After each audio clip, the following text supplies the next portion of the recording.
Check, check, check, check. Check, check, check, check.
Check, check, check, check. Check, check.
Yeah.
Hi, Sam. Just want to make sure you can hear us.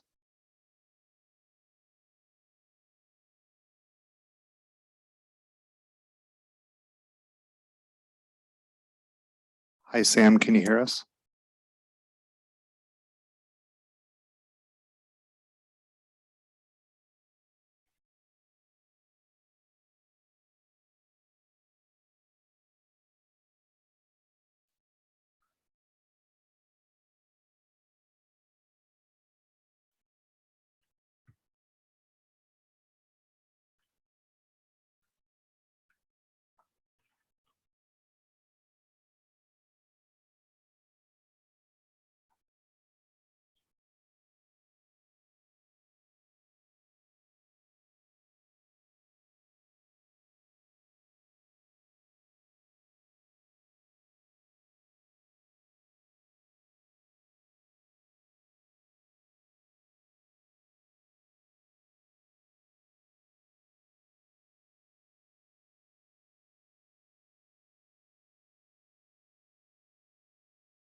Good evening, Sam. Can you hear us? I sure can. Everything sounds good.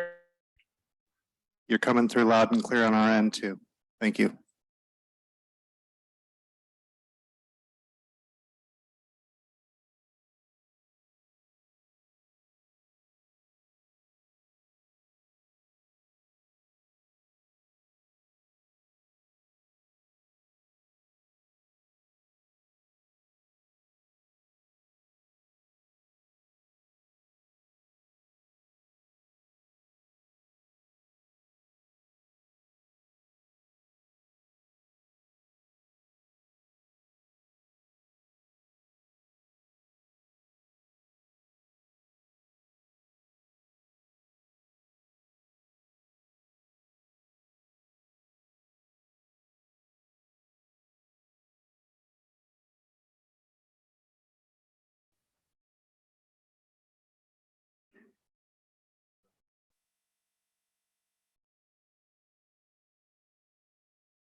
Okay.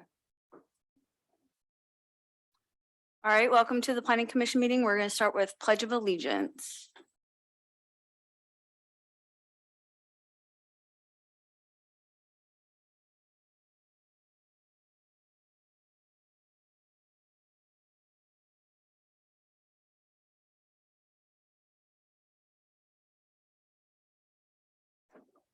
Okay, roll call. We'll have a roll call to establish quorum. Commissioner McNally, Here. Commissioner Cardenas,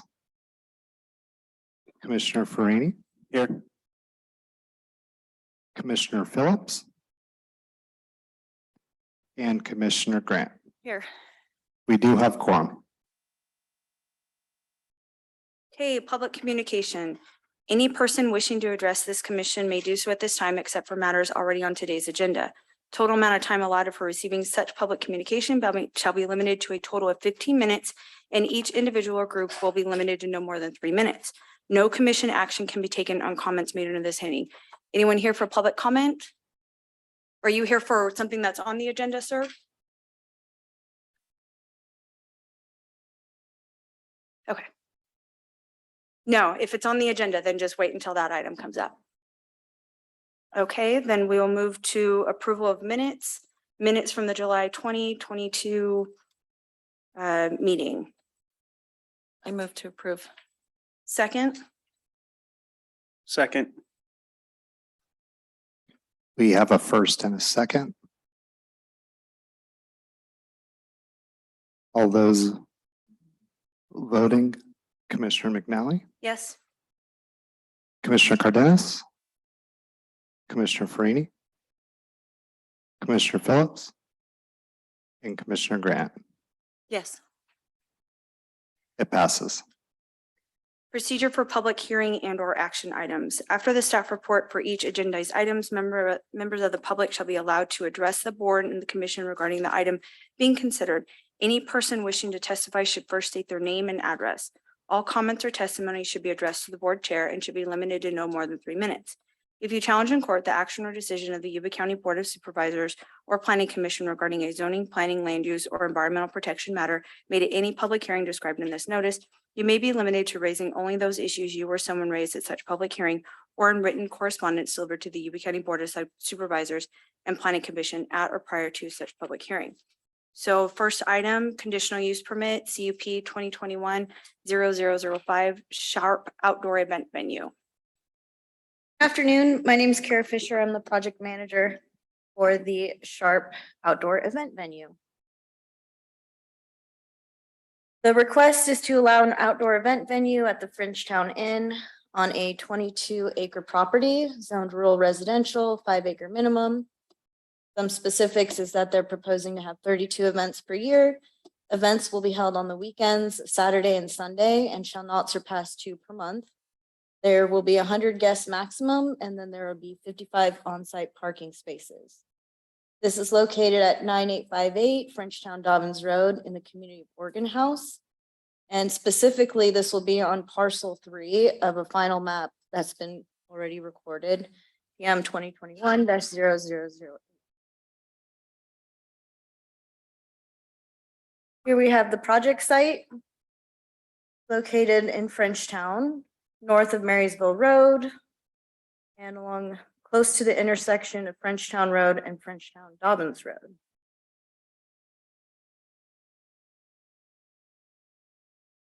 Here we have an aerial of the property. This is the old parcel layout. It's currently going to only be 22 acres, which encompasses the Frenchtown Inn. Here's a better site plan that you can see.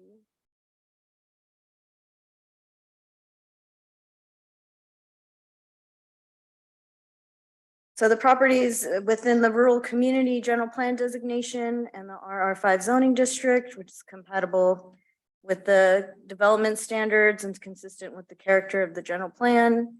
All the properties surrounding it are also zoned RR5, and most of them already are developed with the single family residential use. A CUP is required when thresholds for events exceed what is permitted by zoning right, which is 12 events per year. The property is currently operated as a bed and breakfast, so they'll be offering overnight and storage amenities within the existing house. There's also wine tasting and office space available within the winery and tasting room. Access to the project site is through an existing driveway, which is located off of Frenchtown Dobbins Road. Some additional key points is that amplified music would end no later than 9 p.m., which is consistent with our county noise regulations. The nearest offsite residences are about 2,000 feet to the north, over 1,500 feet to the east, and 2,600 feet to the south. No food will be prepared on site. It will all be catered.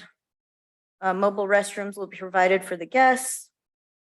And then I did want to make note, we've added conditions of approval that were similar to the lake and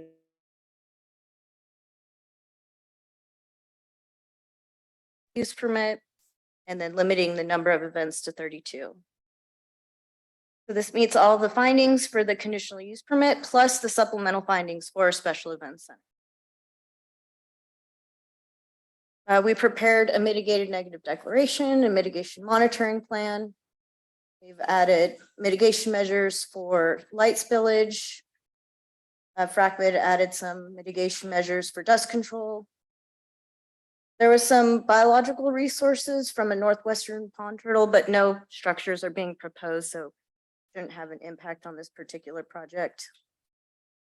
Inadvertent discovery of cultural remains and discovery of tribal cultural resources.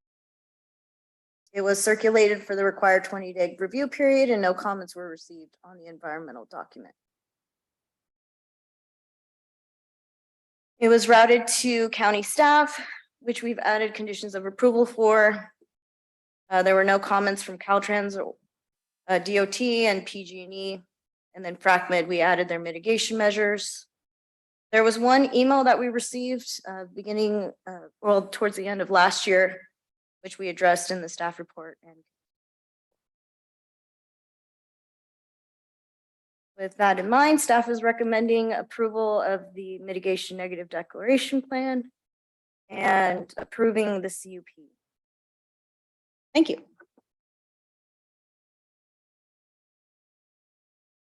Any commissioner comments at this time for staff?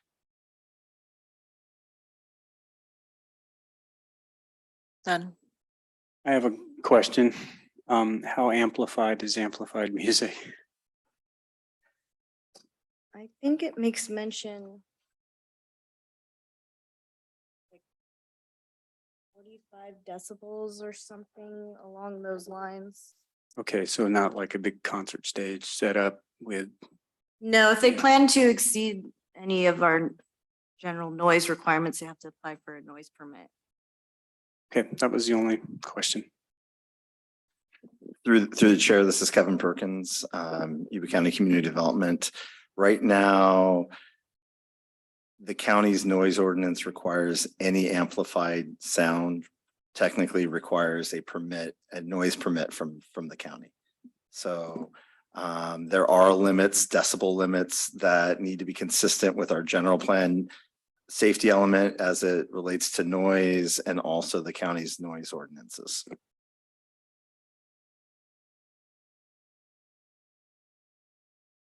So this is just for the use permit to allow to do it. Are there any other improvements to the site that are anticipated? And it's not that there's going to be any ground disturbance or anything like that. I noticed the cultural means, basically the cultural comments and the things, if they're not doing any ground disturbance, that's kind of the question. Are there any improvements other than just being allowed to do the venue? At this time, no. We do have a condition of approval. If they were adding additional parking spaces, they would need to be traveled. And then we do have the conditions for inadvertent discoveries in the conditions as well.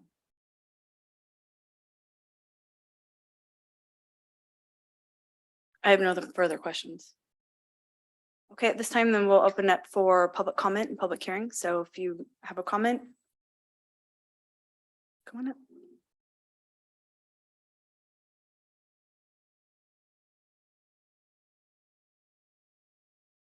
Is this a good volume? So I'm Stephen Dambeck from Oregon House. I'm a point person for development of agriculture up in the foothills, small premium farmers, ranchers, winemakers, etc., and also ag tourism. The county last week released an RFP for a needs assessment that they expect to grant towards the end of September. And we'll be leveraging that hopefully towards the building of a food hub up in that region, and then related down in Marysville. Anyway, love to talk at length about this, but I have about 2 minutes left. Really what I want to say is that in addition to the food aggregating and being marketed together and coming downstream to like the food bank, the Marysville Joint Unified, Head Start and others, we want to bring people up. You may or may not know that our wineries are very particular in the foothills. There are a couple of them you may not have even heard of because they sell in futures their wines mostly in New York and Chicago. So they don't bother to open it up or market much here. But we'd love to have people come up and meet them and see what happens there. We've got 2 excellent restaurants. We've got a French bakery. We have the highest ranked olive oil in California, a great regenerative rancher, grass-fed beef, lots of stuff. So you all should come up. But the reason I'm speaking today is that the Frenchtown Inn is positioning itself as a very important piece in the puzzle. So when people come up, what do? If you've ever been to Oregon House, the first place you go is the Oregon House grocery store and gas station. We want to change that. And so the Frenchtown Inn is really quite luxurious. We don't want anything more luxurious than that up in our foothills for people to stay over. It's large, it's charming, it's well maintained. And Charles is willing to host our joint events for the farmers, ranchers, et cetera. So from our position, this is superb. And my own particular pledge is to work with Charles and as much as I can and necessary with the county that Charles is a poster child for really working transparently and well with the county, as I kind of anticipate will come in.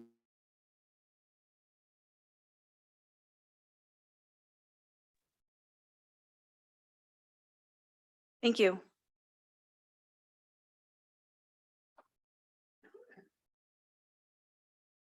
John Messick, Supervisor-elect, District 5, Yuba County. So I just wanted to get up here and speak in favor of this for Charles. I've spent several months campaigning, driving around Oregon House, Dobbins, Brownsville, everywhere. I've been to the Frenchtown Inn at least twice. Very nice spot, very well maintained. It'd be a good spot for venues like this. I visited River Highlands Ranch last month. They have I'm sure you guys are familiar with it. It's south of Smartsville in Yuba County.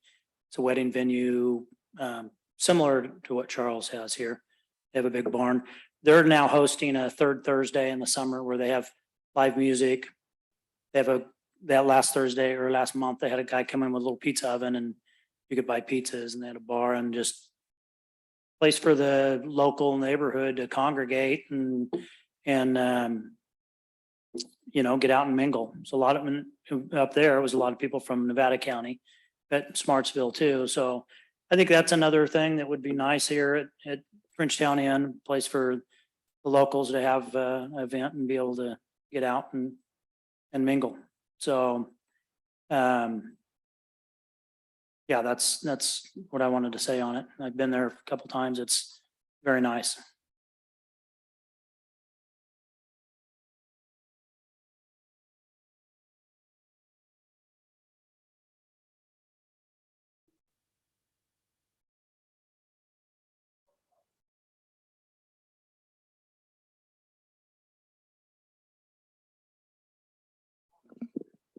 Through the chair, Charles, can you please speak in the microphone so people on Zoom can hear you? Sorry, I'm sorry. Charles Sharp in Oregon House. I'm the owner of this project and I, here to ask for to do outdoor events and okay, so we have actually a working winery on the property now, Frenchtown Farm. And they don't sell their wine locally here because their market is New York and San Francisco at a different level. But anyway, and that's how it is now. And I have these.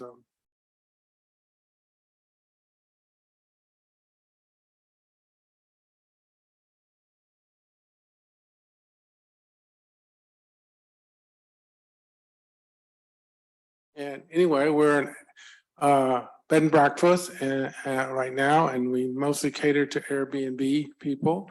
We've had a few, that's kind of the main market at this point, and I want to try to expand that into bigger events, and we have weddings and things like that. So that's my presentation. Thank you very much, and you're welcome to come up see the place anytime if you want to.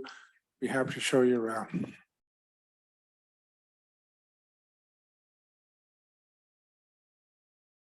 Thank you. Anyone else here for public comment on the use permit for the outdoor event center?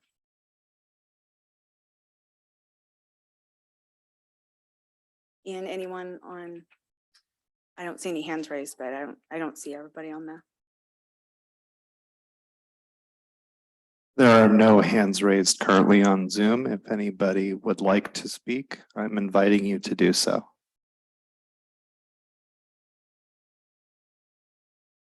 Okay, hearing none, then we will close the public hearing and entertain a motion.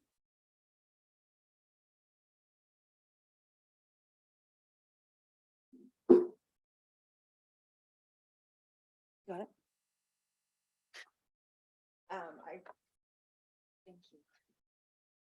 So I motion to approve the, I'm gonna do this right, conditional use permit CUP 2021-0005, the Sharp Outdoor Event Venue.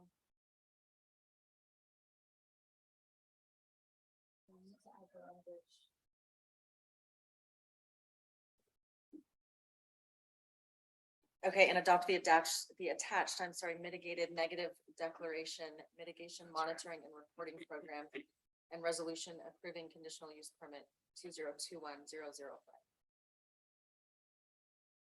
I'll second that.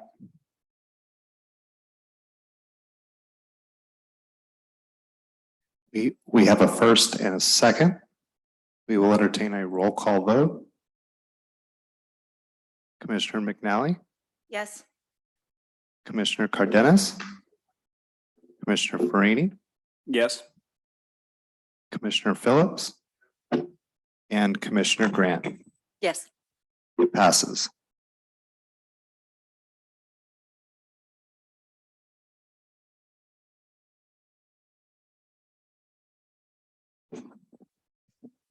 Through the chair, this is Kevin Perkins, Community Development. I was hoping that we could skip to item, I believe it's item 3 on the agenda, the Plumas Lake specific plan amendments, and go to the item 2 after this.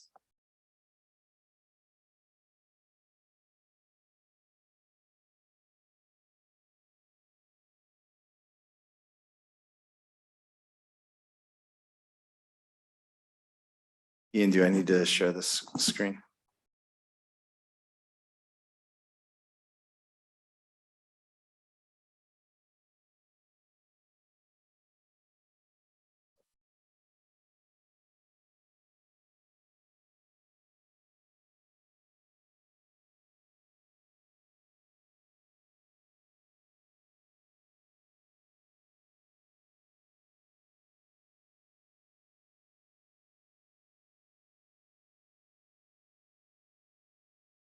Through the chair, I'm Kevin Perkins, Yuba County Community Development. This next item I want to talk about is a specific plan text amendment that we're seeking to do to the Plumas Lake specific plan. A little bit of background, this Plumas Lake specific plan was adopted in 1993 by the Board of Supervisors, and in addition to the specific plan, it also adopted in the EIR. There's a specific plan, as most of you planning commissioners know, a specific plan has its own individual zoning requirements and effectively zoning ordinance that's separate from the rest of the county. That's why they call it a specific plan. It's specific just to Plumas Lake.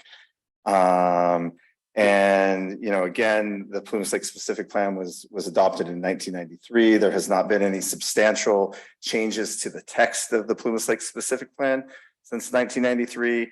And, you know, a lot of the land use related items are a bit outdated at this point in time. You know, for example, cell phones didn't exist in 1993, and they're a huge part of everyone's life. And there's no mention of cell phone towers at all in the Plumas Lake specific plan. So, you know, a little bit of background on that. What I have before you is staff is seeking to make some amendments to the land use table in the Plumas Lake specific plan that allows service stations and basically gas stations allowed by zoning right to be allowed with a conditional use permit, and truck terminals and truck yards that are allowed in some current Plumas Lake zoning designations by right to be allowed going through a conditional use permit process. So hold on one second. So again, a little bit of background on this is, you know, Plumas Lake was again adopted in 93. It really started to hit its development stride in 2005. And around 2008, development started to slow down. I think around 2008, 2009, they received their first gas station, which was the only gas station for a number of years. And recently, with this last uptick in development, Plumas Lake has seen a number of gas stations. So right now there are currently 3 gas stations in operation and 2 gas stations that are currently being built and a 6th gas, so there's 5, and a 6th gas station that is proposed to be built in Plumas Lake. And we've received a lot of feedback from the residents of Plumas Lake that they wanted to have more of an impact and more say in gas stations moving into Plumas Lake, because to them it feels like all the commercially zoned properties in Plumas Lake aren't getting developed with gas or with grocery stores or coffee shops or gyms or the other amenities that they're seeking, and instead they're getting developed with gas stations. In light of the state of California seeking to have new vehicles sold in the state being electric by 2035. The planning department does agree that it would be a good idea to revisit and make this modification for gas stations in Plumas Lake to move them from being allowed by right, which means anyone, if your zoning is highway commercial or community commercial in Plumas Lake, you can come in to the building permit tomorrow and submit a building permit, and there's no other discretionary review. Whereas what we're seeking to do is create a process, which is a conditional use process. That's a public process.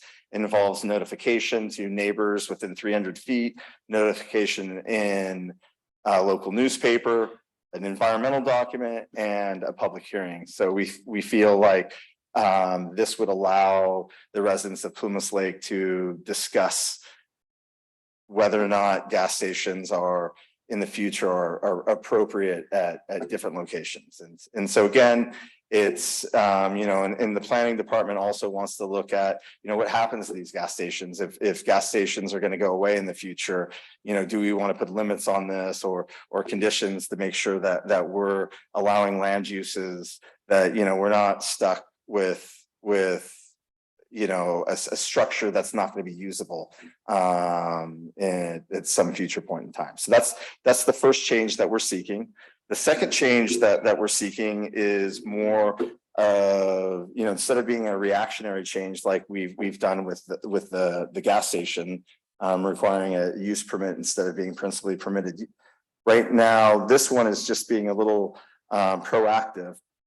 Right now, truck terminals and truck yards are allowed by zoning right in the highway commercial zoning designation in the Plumas Lake specific plan. And again, Plumas Lake, a lot of the land that's zoned highway commercial does not have direct access off of Highway 70, and you have to drive through residentially, primarily like residential roads or urban collectors as they're probably put to get to these yards. And there's been an uptick recently in Yuba County with people wanting to start truck parking and truck terminal yards to allow local truckers to have a place to park their trucks. And we want to make sure that, consistent with a recommendation that your board or your commission made to the Board of Supervisors last year, which requires this type of trucking facility to require a conditional use permit.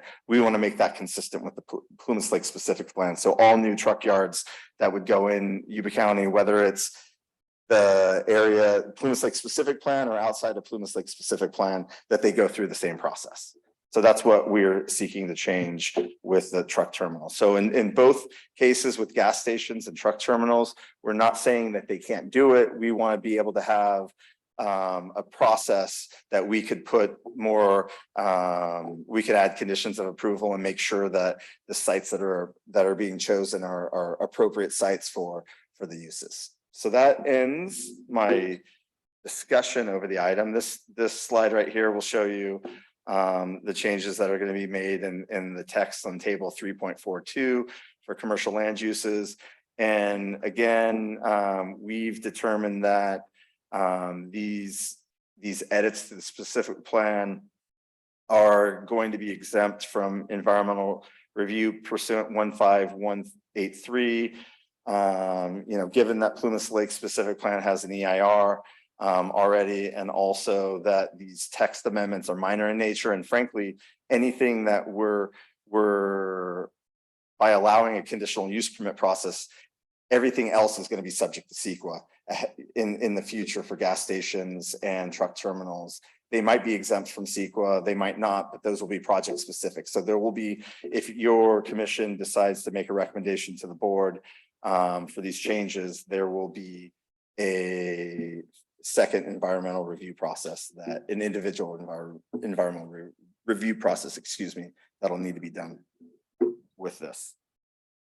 With that being said, staff recommends that your commission adopt a resolution recommending to the Board of Supervisors that they adopt these edits to the Plumas Lake specific plan and find the project exempt per CEQA section 15183. I'm here to answer any questions you may have. Any commissioner comments? Go ahead. Yeah, Kevin, thank you for that. And my question really has maybe not to do with the specific plan here in Plumas Lake, but we kind of have this problem in other areas of the county as well. So does it have to be an amendment to the specific plan in those areas, or is there not a specific plan in those areas? I'm speaking like Edgewater, over in Olivehurst and other places. So. Yeah, through the chair, that's a really good question. And again, the Plumas Lake specific plan is its own individual area. So we have to make it within the Plumas Lake specific plan to affect Plumas Lake. But if your commission or the board would want us to apply this to other areas in the county, we could do that through a development code. So the development code, which we do annual updates to,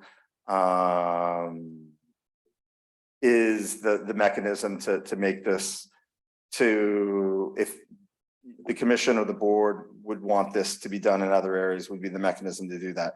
Right now, we haven't had any, I'm glad that you spoke about that, but we haven't heard anything from residents or people in the other areas that the new gas stations are becoming an issue in their areas as well. So I appreciate the feedback on that.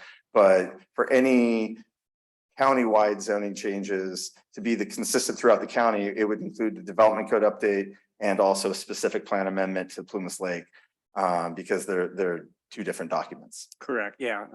So and the other thing I just want to comment on, and it really, has to do with what you brought up, is that this proliferation of gas stations, when we do switch to EV or whatever, form of, transportation we end up with in California, you're just going to end up with a lot of hazardous waste. And the underground storage tanks are constantly a problem for agencies as Cortese sites or hazardous waste sites, that they can't do anything. They have to remediate them, and they end up becoming unusable land, really. So yeah, thank you for your presentation. I appreciate it. Thank you. Thank you for your comments. No comments. With this conditional use permit, does that mean if, say, one of the 6 that are there, or the 3 existing and the 3 being built, want to do any type of amendment? Because there's 3 that are right near me. So this is an excellent change, I can tell you that. All 3 of them have car washes. If they were to change something about it, would it come back for review? Would they have to have a conditional use permit to put in like EV stations? Or is it just they're allowed to do it now because they're pre-existing? Through the chair, this would just be for new actual tanks, like the pumps in the tanks. If someone wanted to do something else that was like, so for example, in South Plumas Lake, there's a gas station that's getting built, and it's getting built with 2 retail spaces.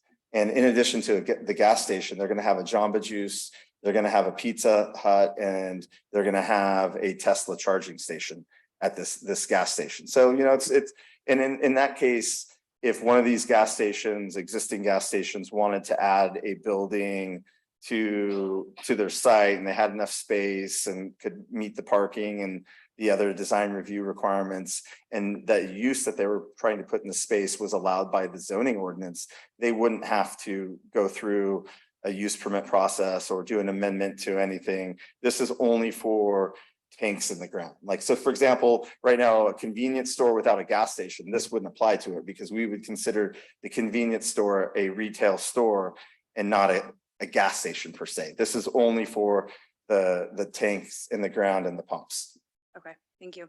And then I guess I kind of have another comment is like what you said. But through the chair, I, you know, thinking through your question, yes, if someone wanted to expand, you know, if there was an existing gas station that had 5 or 6 pumps and they wanted to expand to 12 pumps, in the future, they would have to go through a conditional use permit process for that scenario.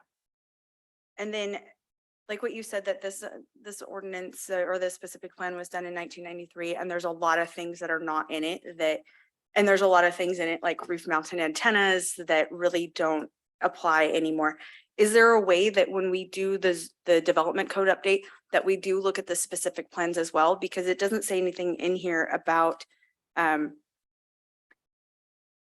like what we were just talking about, EV service stations, anything like that. I mean, it falls service stations, but that's a totally different type of facility than what's listed. Through the chair, we've talked about completely overhauling the Plumas Lake specific plan.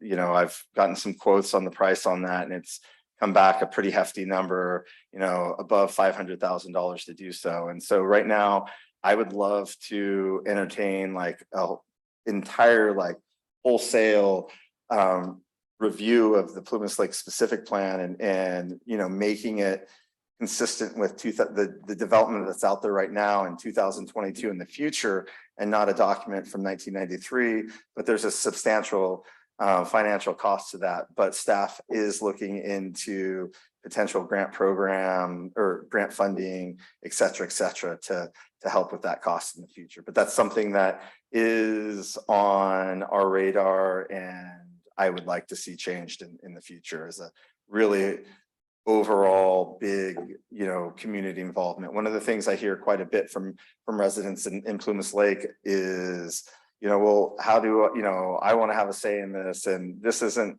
you know, what I expected, et cetera, et cetera. And I do think it is time, you know, as long as we could figure out a way to fund it. Thank you. Yeah, I mean, living out there, there's a lot of comments about all of the gas stations, and it's become a joke with people of neighborhood planning is going to be, or neighborhood events, or talking about where the next gas station is going to be. So as a Plumas Lake resident, this is fantastic that it kind of adds another step to that, to where the citizens out there can have a say in it. Any other commissioner comments at this time? No. Okay. Anyone from the public?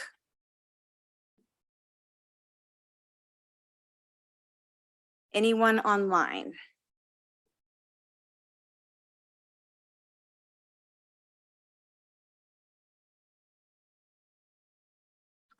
Is there anyone participating via Zoom that would like to speak on this matter? You're invited to do so at this time.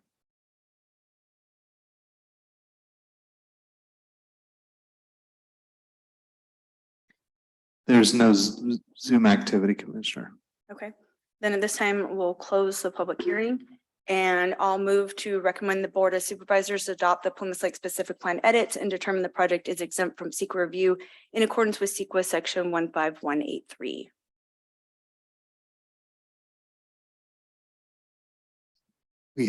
We have a first and a second, and we'll now entertain a roll call vote.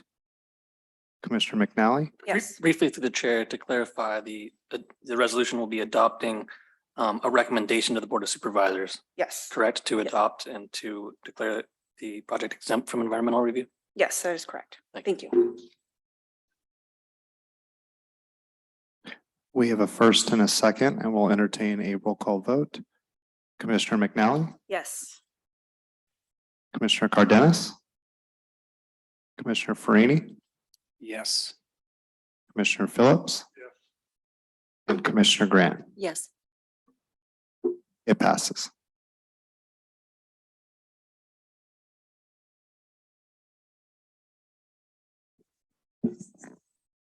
Okay, through the chair, one clarification I want to make right now is this next item should have been 3 different items because each one of these ordinances is a standalone recommendation to the Board of Supervisors, and each one has a resolution. So I'll go through each one, do a presentation of each one and discuss what we're seeking to do and why. But I do want you guys to know that your commission, for any recommendation you need to make, each ordinance needs to have its own recommendation to the Board of Supervisors, and each one, just so you know, has its own resolution.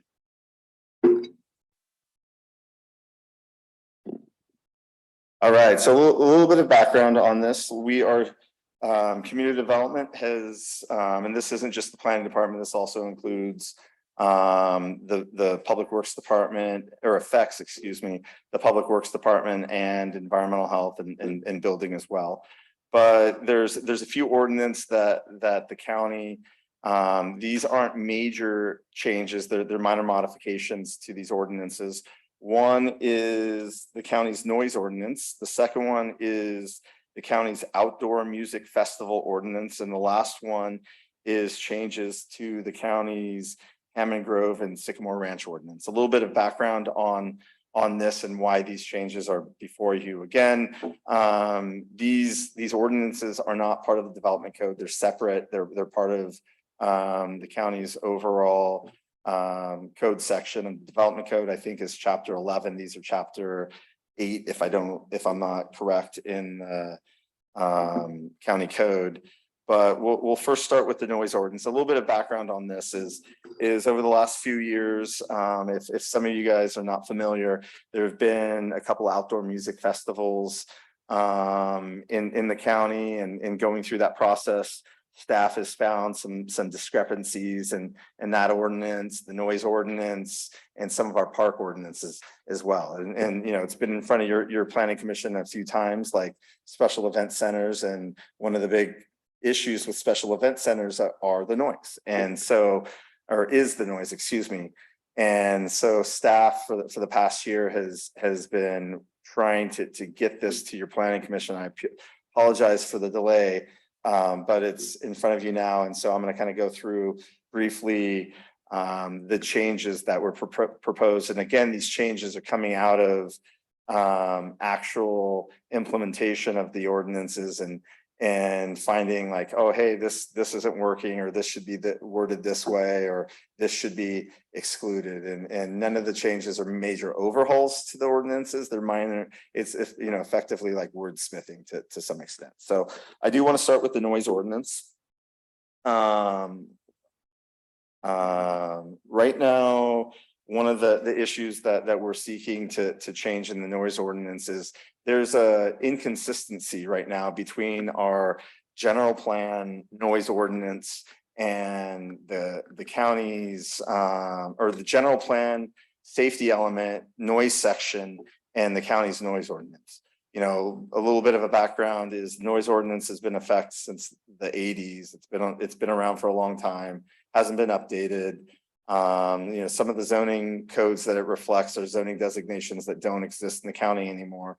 And when we updated the general plan in 2011, the general plan has noise standards that aren't consistent with the development code, or not the development code, the noise ordinance. One of those is a discussion on the time of day with ambient noise. So the general plan has decibel levels that are a little bit higher, and they look at like they look at it as daytime being 7 in the morning to 10 o'clock at night, and nighttime being 10 o'clock to 7 a.m. And so what the big change in this ordinance that we're seeking is just to make sure that the noise levels in the general plan are consistent in the noise ordinance. So there'll be changes to reflect that. In addition to the ambient bass noise, one of the other areas that we wanted to change is making it a little bit clearer with ambient or amplified sound. So the past in the noise section, there's a lot of not inconsistency. It's just there's a lot of language, and we just wanted to make it a little bit more consistent as to when a noise permit would be required or not, and when a noise permit's required, what goes through, what that process is. So you know, as we discussed in the last item for the event center, any amplified sound in the county needs a noise permit. Right now, we don't really have standards on what actually goes through with a noise permit. Like right now, it just says submit a noise permit to the planning department. But it doesn't really talk about how long to expect to have a noise permit. Like, so for example, like what we need in that application, how long, you know, we're requesting now to have a minimum of 60 days prior to the event to give staff notification for the submittal of the noise permit, so that we have ample time to review the proposal, notify neighbors, have a public hearing potentially set up if one's needed, rather than, you know, a minimum of 21 days as listed in the ordinance right now. And we also went through and made sure that different items that we have realized we needed as part of the application for a noise permit is spelled out. So we specifically spelled out you know, different things in the application requirements, like letting us know where the speakers are going to be located, what direction are they going to be pointed, things of that nature that we don't really have right now. One of the other areas, besides some of the wordsmithing that we've done in this noise ordinance update, is we wanted to make sure under exemptions that it was clear that road projects were exempt from noise permits, and that also, or road construction projects that are deemed emergency. So, you know, a lot of times a culvert might go out and they need to do work 24 hours a day.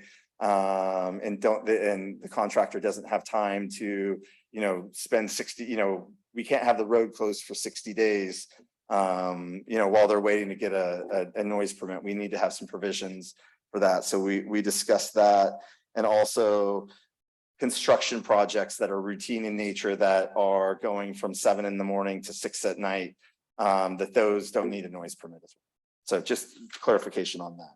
So with that, I want to stop and oh, excuse me, one last thing I do want to discuss, that there was an error, a typo in the staff report under the penalty and remedy sections.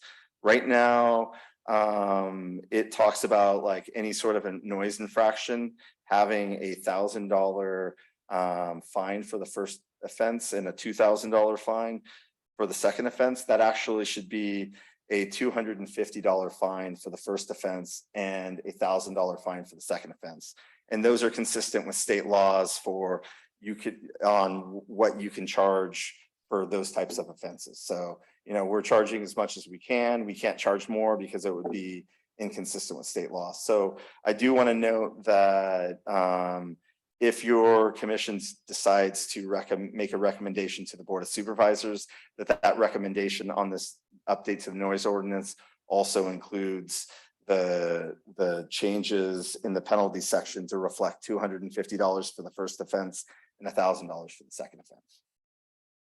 So that is what I have right now for the noise ordinance. Again, we are exempting these text amendments pursuant section 15183 of CEQA, using the Yuba County's general plan environmental document to cover these changes. And, you know, again, before you is a recommendation that I hope that your commission can make to find the project exempt from environmental review pursuant section 15183, and recommend that the Board of Supervisors adopt the resolution recommending the Board of Supervisors repeal and reenact chapter 8.20, the noise ordinance, subject to the changes in the appeal dollar amounts that I just spoke. So I'm here to answer any questions you might have on the noise.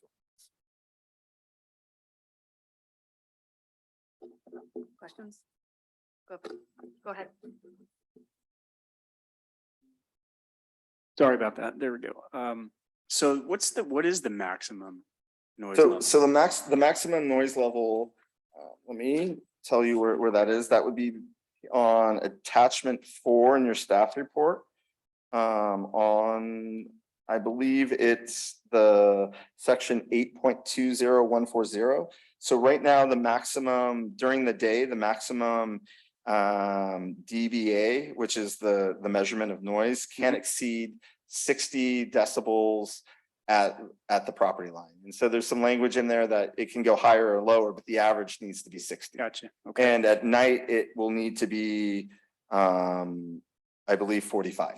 Okay. And so I guess I'm a little bit confused. So this only applies to conditional use permits or special permits for these events? Or No, just in general? this will apply in general to anything in the county. So Okay. And does that include, like, is this consistent with Marysville's ordinance, or is it, do you know? I don't know if it's consistent with Marysville's ordinance, but Okay. this change would make sure, again, for the third or fourth time, that our general plan is consistent with Okay. our code. And it applies to all noise, not just music festivals, but all noise. Yes, this first one is for all noise in the county. Okay. That's it.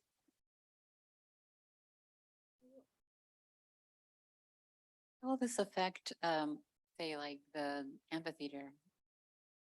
So this wouldn't affect the amphitheater because the amphitheater is located in the Yuba County Sports and Entertainment Zone, and that was a ballot or was approved by the Yuba County voters, and that has its own set of allowances, rules as they pertain to noise, et cetera, et cetera. So this wouldn't have any effect on the amphitheater. The sheriffs aren't going to go out and say, you need to close this Jason Aldean concert at 9 o'clock or else. Like, they'd probably have a few thousand upset people that.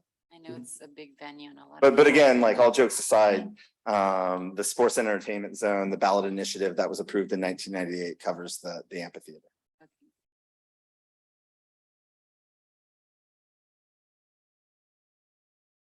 No questions.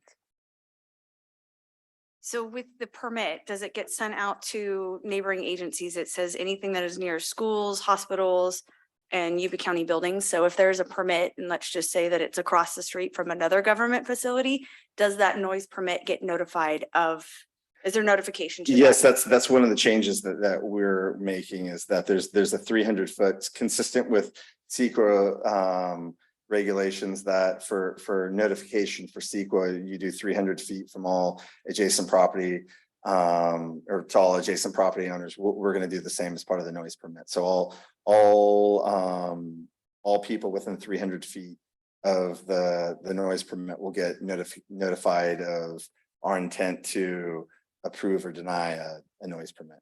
Will that increase in the foothills? Because let's say the state right of way is 50 feet on each side, and then you have schools, buildings, businesses within so many feet of where it would be. And I'm specifically saying Hammond Grove, Sycamore Ranch. There's places that are closer than, or. So I believe Hamilton Grove and Sycamore Ranch are there's some exemptions. I'll have to double check, but I think they're exempt from the noise ordinance because they're a county facility. But consistent with what we've done, and if your commission wants to do so, right now in our general plan, within our valley growth boundary, we notify projects within 300 feet. But in our foothills and our rural areas outside the valley growth boundary, we recognize that 300 feet might be 2 property owners. So we've increased our CEQA notification and our general plan to include 1,000 feet. So if your commission wants to make that further recommendation, we could do so. And I would think that it would be consistent with what we do on all the other notifications in the county. So going back to Sycamore Ranch and Hammond Grove, and I know you have something on it. So the UNTS Festival is at Sycamore Ranch and Hammond, or it's at Sycamore, I think. Would that have to have a noise permit associated with it, even though it's a special event at Sycamore? Yes, in throughout the last 2 years, we have issued noise permits for the UNS Festival. Okay. And then is Bishop's within county or is it incorporated Wheatland? Bishop's is in the city limits of city of Wheatland. Okay, so that would not apply. The only reason I think of is they have fireworks at theirs and it would probably exceed a lot what's going on in this. Yeah, so this would cover, you know, everywhere other than the city of Marysville, city of Wheatland, and you know, what's listed in the sports and entertainment zone as allowable uses. I have no further questions.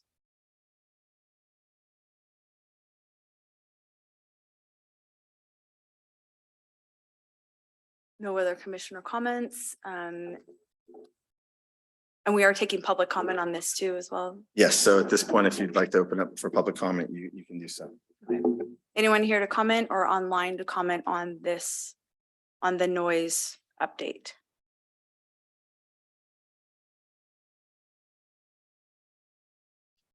I'm seeing none. We're inviting anyone that is currently on Zoom to comment on the noise ordinance proposal.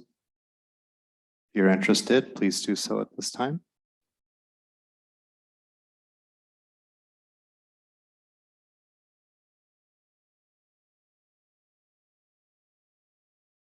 Nothing on Zoom.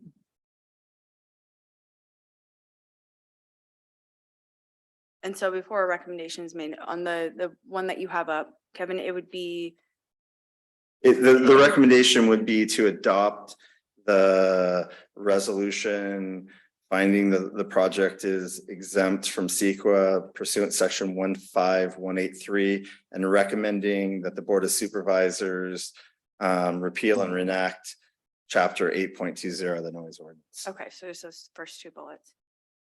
And then we can say in there and specify that in the foothill area to. Yes, consistent with that. and again, I do want to, if you want to make that clarification, the foothill region, you can do so. But I also forgot to make mention that if your commission does want to make a recommendation that the fines for the first offense and the second offense are $250 and $1,000. Okay.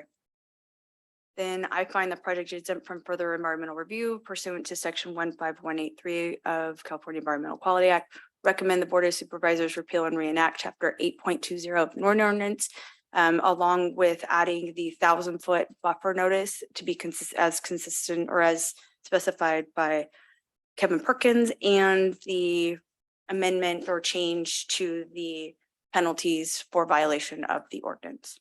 Does that work? It does through the chair, but I want to clarify that you are also recommending that the Board of Supervisors find the project exempt from environmental review. Correct. Thank you. And also just to clarify that you are recommending that the Board of Supervisors adopt the amendment OA 2022-0001. Yes. Thank you.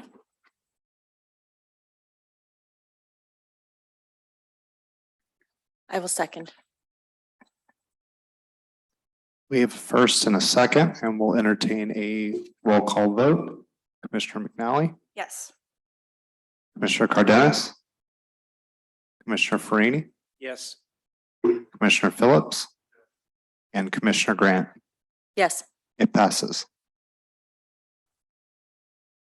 Okay, through the chair, next we will look at, let me get my number correct on this. Ordinance Amendment 2022-0002 Outdoor Music Festival Ordinance.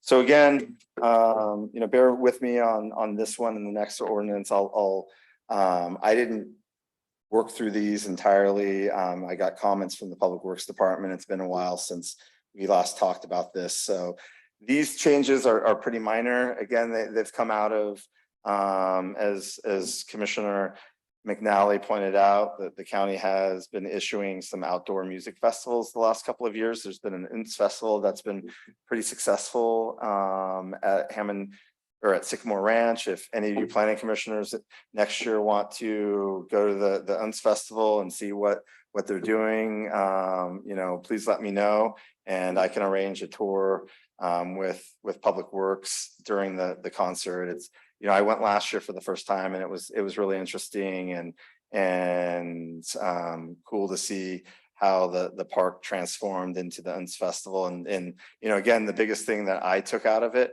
was I've never seen the park, you know, even when the festival's not going on, as clean as it is when the festival's going on. The people who go to the festival pick up trash, there's garbage cans, everything around in the park was absolutely like spotless in terms of trash. And so I know I'm a little digressing from the ordinance, but no, please let me know in the future if you guys are interested in doing it. It happens the second week in May is where the festival director is now, you know, determining is a good time to do it. It's outside of fire season, and it's outside of, you know, 108-degree weather. But again, through the issuance of the UNS Festival permits, we've realized that there's a couple of changes that need to be made. One of the changes is right now the Outdoor Music Festival refers to the health officer as the person to talk to on anything related to environmental health issues. And in Yuba County, the health officer is a doctor that represents both Yuba and Sutter County, and they're not the appropriate person to talk about sanitation and things of that nature. So we want to make some wordsmithing changes from the health officer to the environmental health director. So those references will happen, are included, excuse me. One of the other areas that we are seeking to change is, you know, again, a lot of it is the environmental health director references to that. And also, you know, there's some existing references for fire protection to the United States Forest Service, and we want to replace that with CAL FIRE to make it consistent with who's actually out there regulating the events. We made some clarifications to so again, let me take a step back. The Outdoor Music Festival, just so you guys know, it's a permit that's issued by the Sheriff's Department. So it's not community development that issues it. Any applicant submits an application to the Sheriff's Department. It's a pretty lengthy application submittal that they need to go through. They have to go through a background check. They have to go through a lot of different things of that nature. But ultimately, all decisions in the county are appealable to the Board of Supervisors. And so we wanted to make some clarifications to the appeal process to discuss when that hearing would happen. And so that was some of the other changes. Let me double check everything really quick. Covering the basis of it. Yep, it was just really the references to the environmental health director and clarifying the appeal, making sure the appeal process matches the other county appeal processes. So it's a pretty straightforward changes on these right now. So again, those are the main changes, and staff has found that these changes are minor in nature, so they should be covered under section 15183 of CEQA, and we are recommending that your commission adopt the resolution finding the project exempt from environmental review pursuant section 15183, and recommend that the board repeal and reenact as chapter 8.70 Outdoor Music Festival. I'm here to answer any questions you might have. Commissioner comments? None. Anyone online or in the audience have comments? Seeing none. At this time, we're inviting anyone from Zoom to place a comment. You're welcome to do so.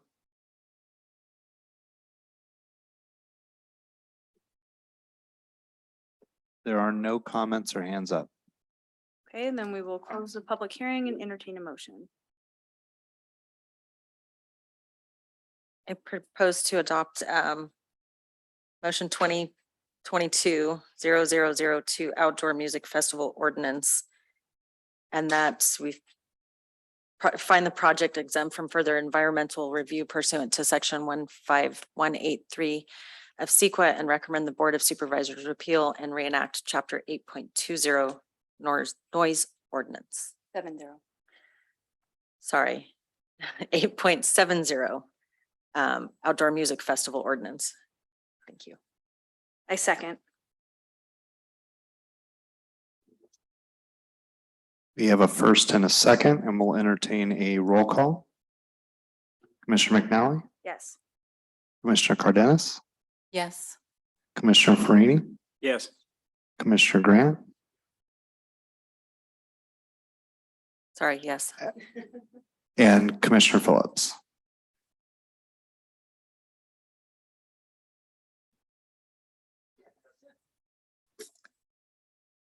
It passes.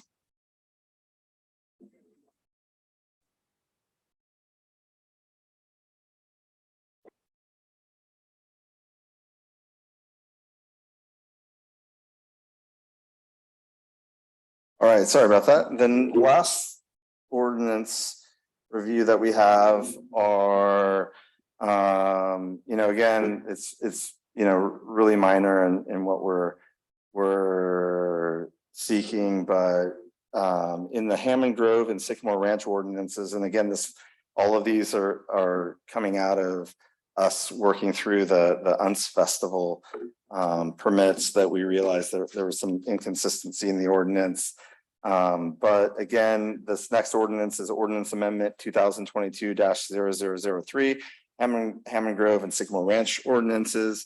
The main changes that we're seeking is right now, there's a actual, Commissioner Phillips would appreciate it as a surveyor, but the park boundary is described in the ordinance through meets and bounds, or a legal description, excuse me, and we are looking to replace that with a map. So there's a visual. You don't have to be a licensed surveyor to understand what the description that the ordinance or the area that the ordinance is covering. So that's the first and one of the main changes. And another one of the changes is right now, again, these ordinances are typically older, and we want to make some clarification that right now it talks about motor vehicles being allowed in the park,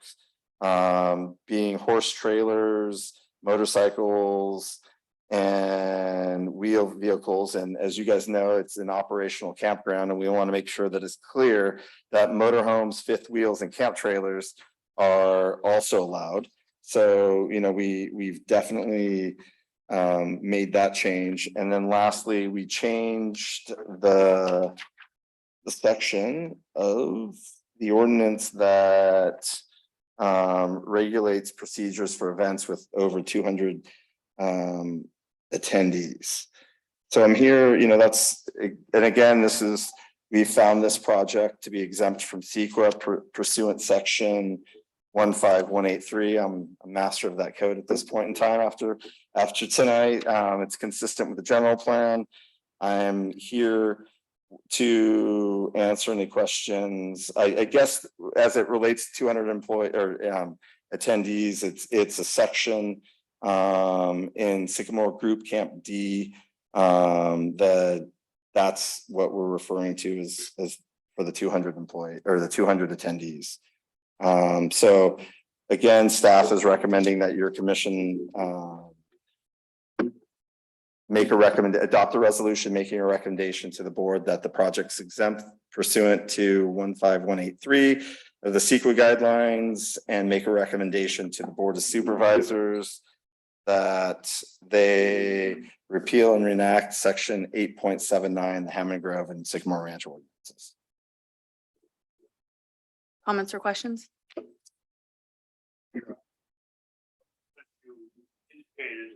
that I have a surveying background, I'm gonna throw one at you. Is the meets and bounds based on a record map at this point in time? Yes, I'm nearly certain it is. I know that MHM Engineering has been working on a new survey of the site. So the maps that will be going to that are added into the section are the maps from a survey that MHM Engineering has just done on both parks. It would be probably better than refer to it as the map book and page, so that you always go to the same legal rather than trying to reproduce the map in your document.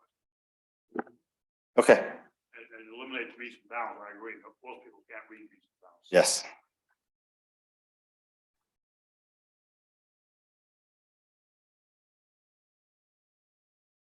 No comments. No other commissioner comments? Anyone online or in the audience?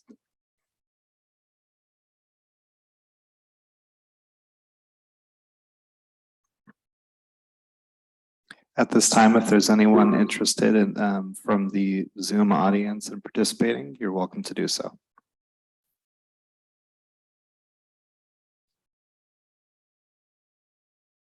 There are no comments and no hands up on Zoom at this time. Thank you. Kevin, briefly through the chair, I have a question. The recommendation in your presentation is to repeal and reenact the ordinance. I'm not clear from the materials I have in front of me whether or not the entire section, in this instance 8.79, is included as part of the amendment revision. And this would go back to the other section 8 or chapter 8 ones as well. I want to make it clear whether or not we're repealing and reenacting an entire chapter, or if we're just adopting the amendments as specified. We're going to repeal and enact the entire chapter, and so that it'll be a clean version that of the entire chapter that goes to the board. Thank you. Okay, at this time, we'll close the public hearing and entertain a motion.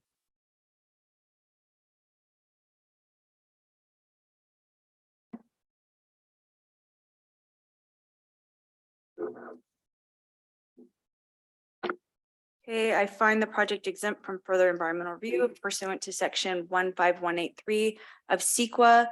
And recommend the Board of Supervisors repeal and reenact chapter 8.79 Hammond Grove Sycamore Ranch Ordinance. Is there anything else I need to add to that? Just whether or not you recommend that the board itself also find the project exempt from further environmental review. And recommend the board find the project exempt from CEQA.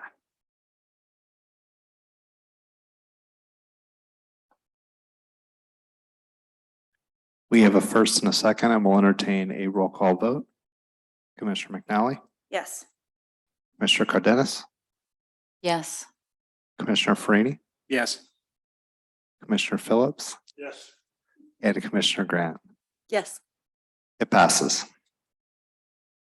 All right, thank you. Lastly, I do want to make just a clerical comment that the next item 4 is not a public hearing. It should be under other business. So it's a discussion. I'll leave the podium and let my staff member discuss what we're doing on this ADU workbook. But this is not a public hearing. We would like, any feedback from your planning commission, and obviously people from the public can comment on the item, but it's technically not a public hearing. It's more of an information. But thank you so much for your time with all those ordinances.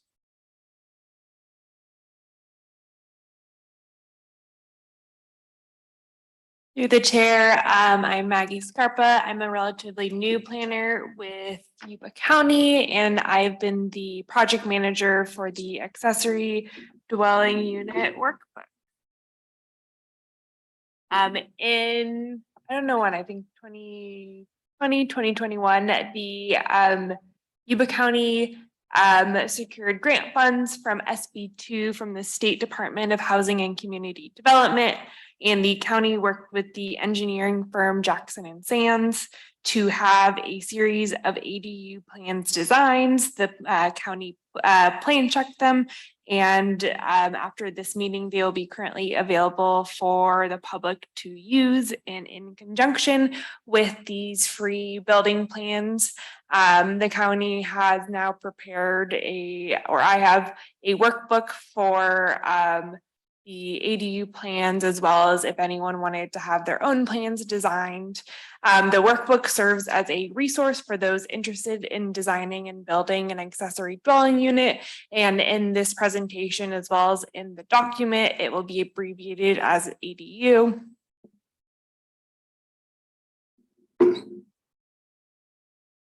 And I think all of you have it in your agenda packet, but this is the front page of the ADU workbook. And some key points are that the ADU workbook explains some of the new state laws, and as of now, new would mean around 2016 they started to be enacted. It also illustrates the county's ADU development code standards. In the last development code update, they were codified, and educates on the county's ADU process, from your idea of having an ADU in your backyard to construction, and also showcases the county's permit ready ADU plans available at no cost to Yuba County residents. And I don't know how familiar you all are with an ADU, but it is an accessory dwelling unit is a residential dwelling unit that is allowed in any residentially zoned property, and it provides complete independent living facilities and can be added to a primary or existing single family home, as well as multi-family homes. And a junior ADU, a property can have an ADU as well as what is called a junior ADU, and a junior ADU is a 500 square feet or less dwelling unit that is entirely within the single family home, and it must include cooking facilities and include a bathroom. And there's many different types of ADUs. We have attached ADUs, which is shown on the right, which is attached to the single family or multifamily home. A detached ADU would be separated from the primary dwelling unit. Think about like a backyard accessory dwelling unit. A converted ADU is an ADU converted from a non-residential accessory structure. Think a garage, or think just a shed in the backyard. Or I found a photo that was a converted silo. I thought that was interesting. And like I said earlier, a JDU is one of those smaller dwelling units up to 500 square feet enclosed within the home. And some things, if you look through that document, we include, or I include, all of the county development standards, which include lot size, maximum unit size, setbacks, maximum height, and all of those things considered, which includes fire, sprinklers, solar, fees, parking and landscaping, and more.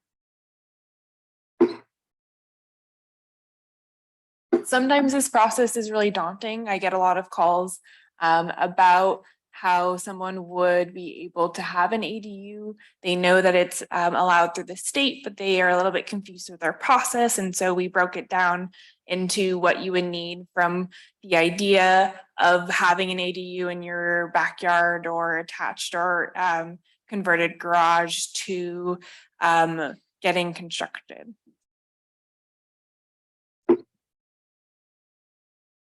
And like I said earlier, we have many permit ready plans, 13 permit ready plans that range in size from 496 square feet to 749 square feet. And they come in 1- and 2-bedroom floor plans and offer choices in roof lines and exterior finishes. One thing that we did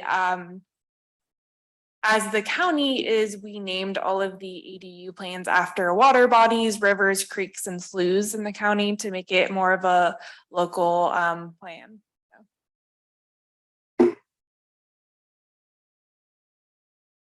And these are the first 3 of the plan.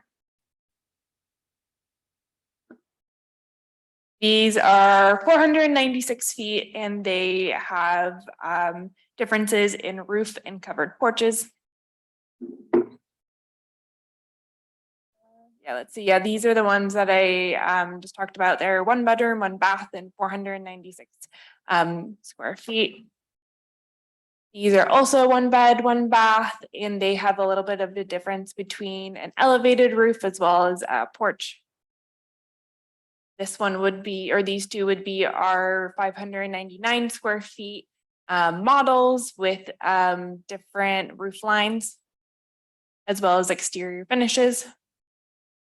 And these two are also 599 square feet and they have different roof lines and square finishes. This one is these two are 2 bedroom options with 749 square feet and different finishes. And these two are also our 749 square feet with unique options in roof line. And are there any questions or comments regarding this plan? How much time do we have? This is like right in my wheelhouse. Okay, so I have this storage container on my driveway that I've had during my construction period, and I wanted to turn it into an ADU. Now, storage containers are a problem in a lot of jurisdictions. And is there anything in the, I'm sorry, I didn't read the workbook. I had no time and I'm That's glad, fine. and I appreciate your time in presenting this. So is there any design exception considerations with the materials and non-standard types of designs or materials that are used? Are storage containers considered a possibility? I saw that you had a silo picture on there and that was really cool. But you know, that's probably a non-standard design and material for building. So that was my question is, do we have those exceptions, or is that addressed in the workbook? I believe there are some questions of materials, like you can do a manufactured home, you can do a mobile home. What isn't allowed is any type of recreational vehicle. I don't work for the building department, so I'm Through the not. Chair, I can answer the question. We actually have some storage containers in the county that have already been permitted as ADUs. If you go on Park Avenue off of Northville Road and you turn as you're driving east, going to the college, and you turn on Park Avenue, drive to the end of Park at where it dead ends to the levee, and you'll see a pretty unique housing type or product that one of our local or a housing developer who's done a number of projects in the county did, where he basically created a duplex, which was 1 residence with an attached ADU, where he took 2 storage containers, he welded them, or he didn't do them personally, but he had someone weld them together, and each one of the unit or storage containers is a full-fledged unit. So in terms of the materials, like it would be whatever the building code allows. So as long as you could meet building code requirements and you had an engineer sign off and everything was good with the building department, there isn't a limitation with the county or state law on what you can do as long as it meets state building code.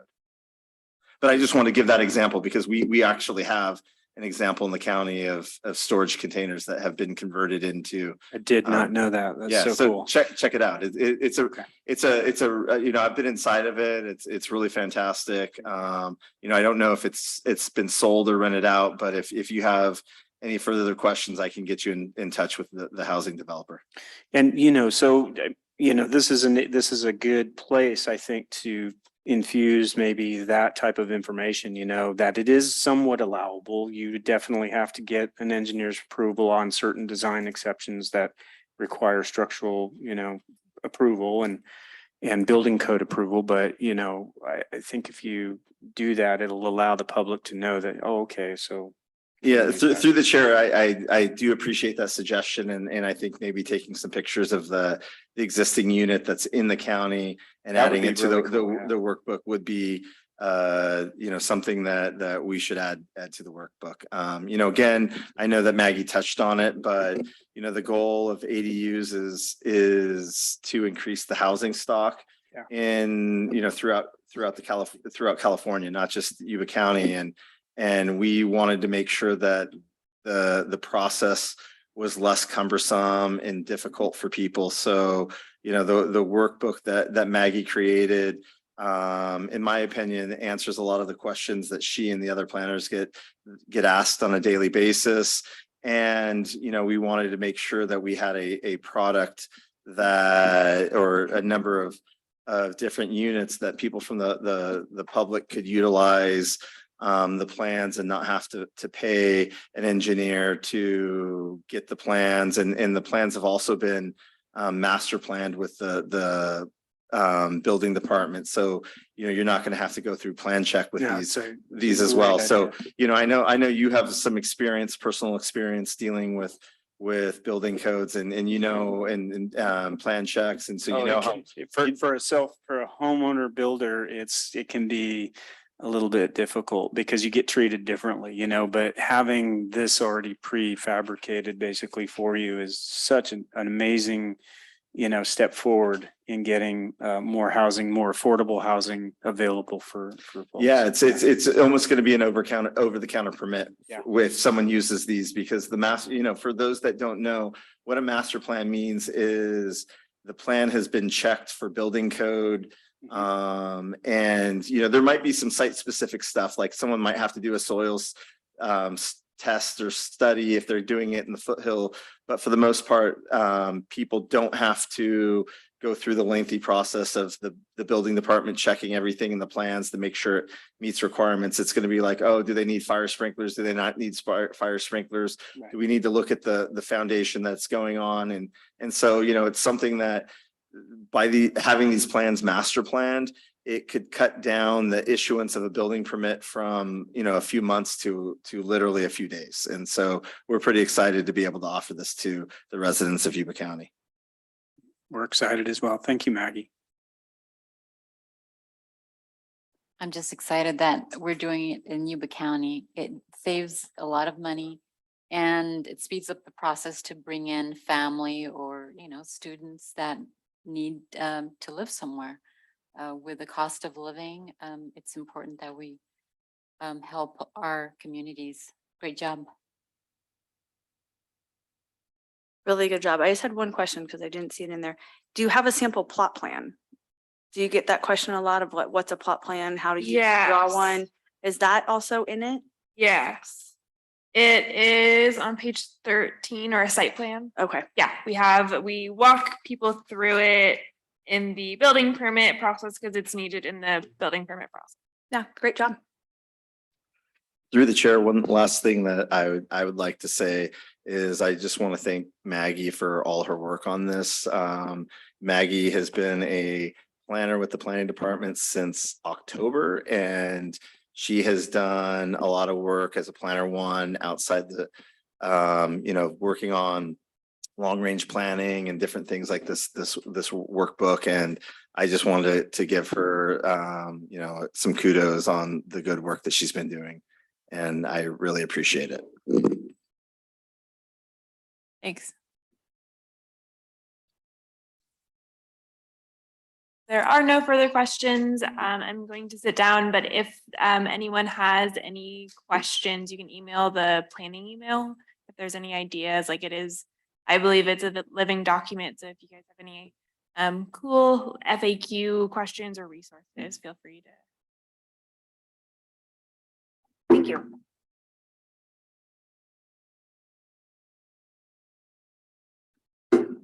At that, we're on to other business. Correspondence, planning director comments.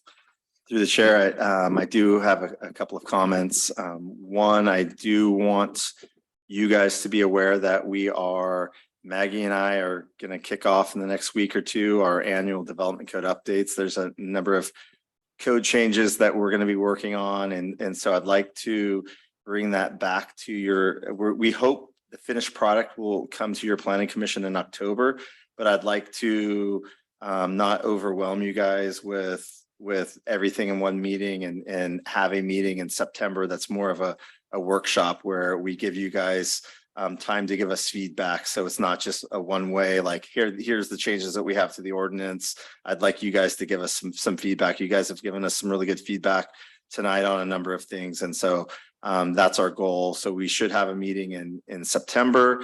And the second thing that I do want to mention, Supervisor-elect Messick did mention it earlier, but it is called the third Thursday of each month. There is an event that is going on at the River Highlands Community Center tomorrow night from 6:30 to 10. If you guys have the opportunity to go out, I highly recommend going out. It's a very unique and beautiful property. And the new owner is really trying to make it showcase the gem that it actually is. And so I'll be out there tomorrow. I know Supervisor-elect Messick did make it out the first time, but I recommend going. I will forward an email that I received from the owner that gives some details to the Planning Commission if you guys are interested in attending. With the caveat that if 3 or more of you do attend such an event, that you do not discuss any planning commission matters that are pending before the commission, or it would be a violation of the Brown Act. Thank you for that clarification. Sorry about that. Any planner commissioner comments? Seeing none, then we are adjourned.